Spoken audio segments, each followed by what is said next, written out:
जय गुरु जी। प्रिय दोस्तों, आपका दोस्त doctor SP Sharma, life science management Guru and motivational speaker, हाजिर है लेकर अपना 64वां वीडियो, जिसका शीर्षक है अपना जीवन अपनी कमान। उम्मीद है आपको अत्यंत पसंद आएगा। जय गुरु जी। मन के उद्गार, जीवन में प्रेरणा का एक प्रयास। अपना जीवन अपनी कमान। दोस्तों, आज हम वार्ता करेंगे अपने जीवन के कमान की, क्योंकि आपने देखा होगा जीवन में लोगों ने अपने जीवन की कमान या तो दूसरों को सौंप रखी है या खुद जिम्मेदारियां लेने से बचते हैं। मुख्य कारण जो भी है वह यह है कि उस समय आदमी अपने को बचा लेता है और जिम्मेदारियां दूसरों पर सौंपकर। अगर हम देखें तो समाज में थॉट विचार के आधार पर हम लोगों को 3 कैटेगरी में बांट सकते हैं, जिसको हम नंबर 1 विक्टिम्स यानी पीड़ित, नंबर 2 एग्रेसर यानी आक्रमणकारी और नंबर 3 क्रिएटर यानी पैदा करने वाला। इन 3 श्रेणियों में विभक्त कर सकते हैं और इनको बनाने वाले भी 3 थॉट्स या विचार हैं। नंबर 1 ले ब्लेमर, दोषारोपण करने वाले। नंबर 2 जस्टिफिकेशन, उचित ठहराना। और नंबर 3 रेस्पॉन्सिबिलिटी, जिम्मेदारियां लेना। यही है 3 थॉट्स जिनको कंट्रोल करने वाले, यही 3 श्रेणियां।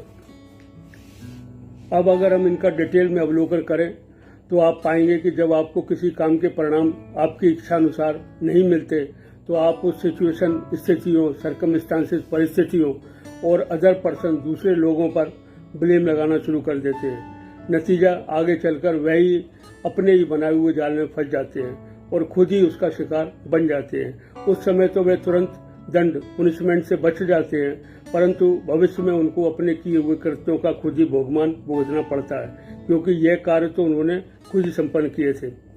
क्या आपने कभी इस बात को नोटिस किया है कि लोग किस प्रकार अपना पल्ला झाड़कर अपनी जिम्मेदारियों से मुक्त होना चाहते हैं? जैसे अगर मेरी कंपनी ने इस साल मेरा इंक्रीमेंट कर दिया होता तो मेरे पास पैसों की कोई कमी नहीं होती। या पत्नी द्वारा कहे जाने पर अगर मेरे हस्बैंड मुझे खुले हाथों से पैसा देते खर्चे के वास्ते, उनकी कंजूसी भरी आदतों के कारण मुझे बार बार अपनी इच्छाओं का गला न घोटना पड़ता और आज एक एक पैसे के लिए तरसना न पड़ता। इसी प्रकार एक लड़के का ये कहना कि अगर मेरे माँ बाप ने मुझे अच्छे स्कूल में पढ़ाया होता तो मैं भी बहुत बड़ी नौकरी कर रहा होता, शान से जी रहा होता। आज ये छोटी सी नौकरी में दिन न काटने पड़ते। इसी प्रकार अगर बचपन में मेरे भाई की अपेक्षा मुझ पर ध्यान दिया जाता तो मैं एक बड़ा आदमी बन गया होता।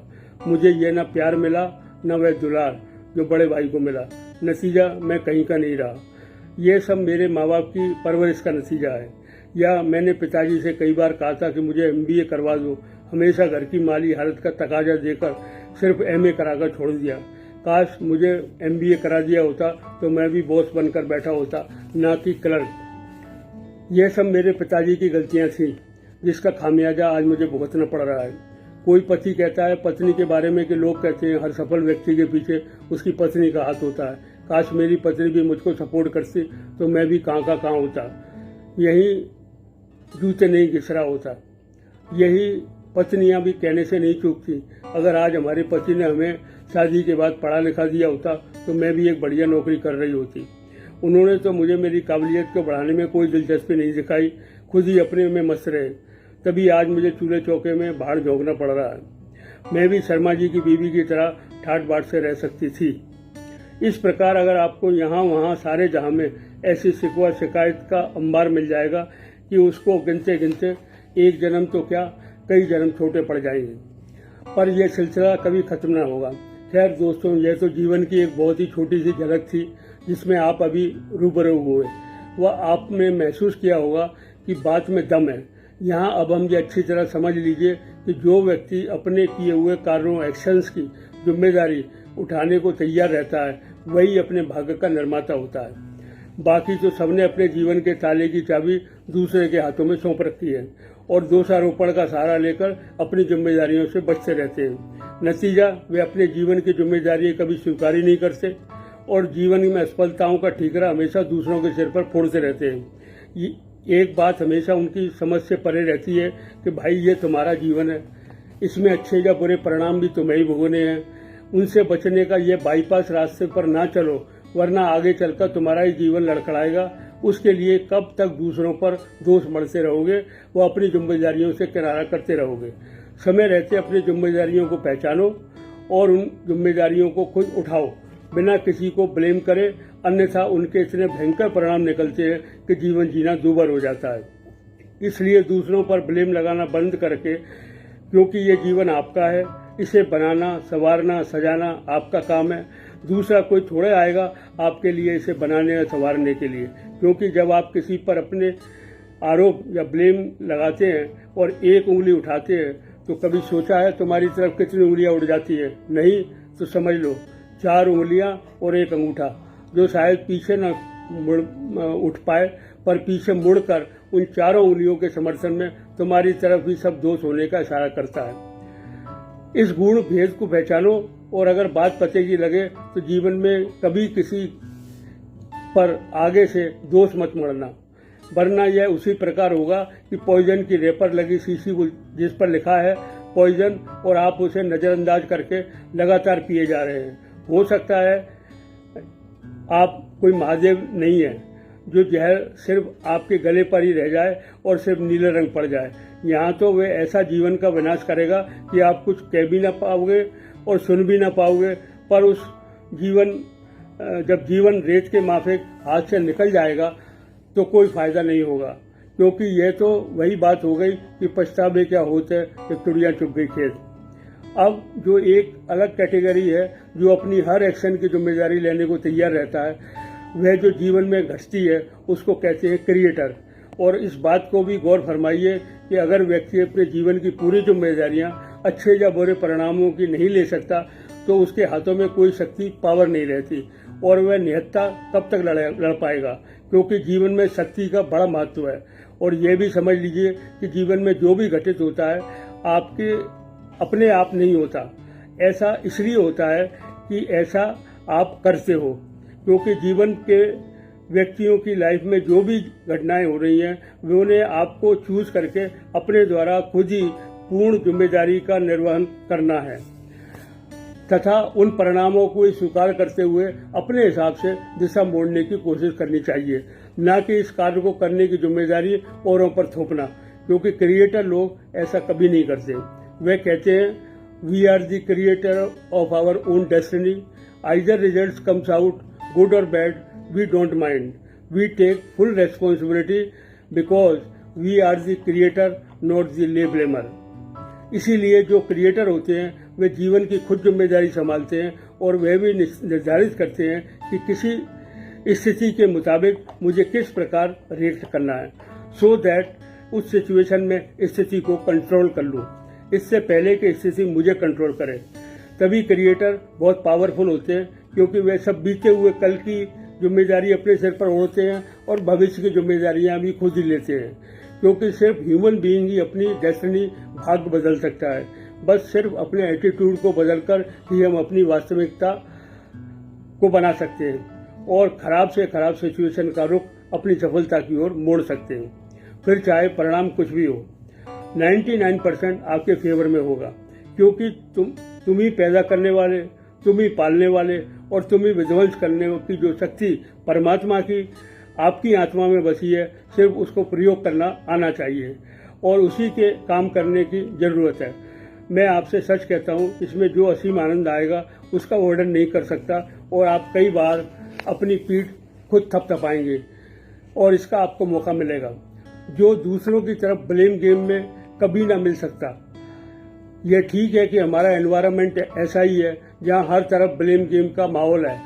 क्या समाज, क्या परिवार, क्या नेता, अभिनेता, बच्चा, बूढ़ा, जवान, दोस्त, यार, सभी एक दूसरे को ब्लेम करने में लगे हैं। चलो यह मान भी लें कि यह ठीक है, परिस्थितियां ऐसा करने पर मजबूर करती हैं, पर परिस्थितियों के आगे घुटने टेकना क्या किसी कायरता से कम ना होगा?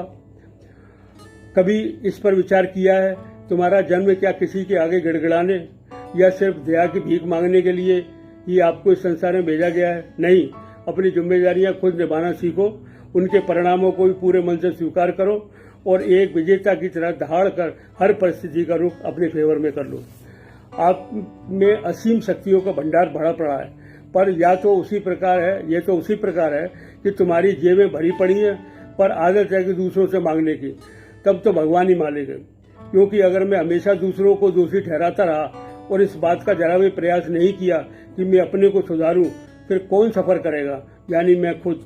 फिर तो मैं अपने द्वारा ही प्रतिपादित कार्यों का शिकार बनूंगा और खुद ही उनके परिणाम भुगतूंगा।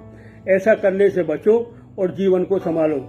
एक कैटेगरी जो जस्टिफिकेशन की रह गई है, उसमें हर कोई अपनी बात को न्यायोचित ठहराने में लगा हुआ है, चाहे वे गलत हो या सही। ऐसा करने पर सोचो, अपने पैरों पर आप खुद कुल्हाड़ी मार रहे हैं। इस गंदी प्रैक्टिस को करना छोड़ो। अगर गलत हो तो उसे स्वीकार करो और कभी भी अपनी मिस्टेक या फेलियर को जस्टिफाई ना करो, वरना ले ब्लेमर बन के जो गलती कर बैठे फिर उसको न्यायोचित ठहरा दिया तो सोचो किसका भला होगा, किसका बुरा होगा, क्योंकि यह सब खेल आपके ही जीवन की रणभूमि पर खेला जा रहा है। अल्टीमेटली हर हाल में नुकसान तुम्हारा ही है, चाहे वे चाकू खरबूजे पर गिरे या खरबूजा चाकू पर। इसलिए इन सब स्थितियों परिस्थितियों से बचते बचाते अपने जीवन में क्रिएटर की भूमिका निभाते हुए एक विनर के रूप में अपनी पहचान बनाइए। तभी सब लोग कह उठेंगे, वाह क्या आदमी है, न सिर्फ कमाल का बल्कि सबकी मिसाल का। हाँ, एक बात और, कभी साइलेंस रहना भी एक बड़ी पावर के रूप में काम करता है, ध्यान रखें। हालांकि चलते चलते एक बात का और खुलासा कर दूं कि दुनिया में ले ब्लेम तथा जस्टिफाई, फेलियर एंड एक्सक्यूजेस करने वालों की संख्या 95% है और जो रेस्पॉन्सिबिलिटी लेते हैं वे मात्र 5% हैं। पर तुम्हें उन 5% में से ही 100% बनकर दिखाना है और जीवन में एक नया आशा की किरण का दीपक जलाना है। दोस्तों, यही है आज का मधुर प्रेरणा भरा संदेश। इसी संदर्भ में कुछ अर्ज करना चाहूँगा इस अंदाज में। गौर फरमाएं, अरे अब तो संभाल लो, जीवन की कमान अपने हाथों में, तीर चलाना तुम्हें भी आता है और हाँ, तुम्हारे ही निशाने होते हैं अचूक। यारो, ना करना गलती कभी जीवन में, अपने जीवन को सौंपने दूसरे के हाथों में। तुम्हारे हाथों में जो सफा है वे उस रब की, वे दूसरों के हाथों में कहाँ। जीवन है तुम्हारा, रखो इस पर अधिकार अपना, फिर क्यों कोई आंखें उठाकर देखे, करने इस पर शासन। किसकी ये मजाल जो सवार पाए उसको और चला पाए आपको सही सलामत। अपने भाग्य के निर्माता खुद बनो, ना कि सिर्फ गैरों को, ना एरे गैरों को। बना भी लोगे, इसको सवार भी लोगे और सुधार भी लोगे। जब करना ही सब कुछ तुमने है तो काहे का शिकवा और काहे की शिकायत। यारो, अब तो समझ लो जीवन के क्षण का मूल्य, जो ना राव अब तक समझे थे कभी और ना समझ पाते। अगर ना आ गई है एक जागृति अंदर से, तो किसकी औकात है जो रोक पाए तुम्हें बाहर से। धन्यवाद दोस्तों, कल फिर मिलेंगे एक नई वीडियो के साथ, लेकर एक नया प्रेरणा भरा मधुर संदेश। शुभ रात्रि, शब्बा खैर, पुनः धन्यवाद।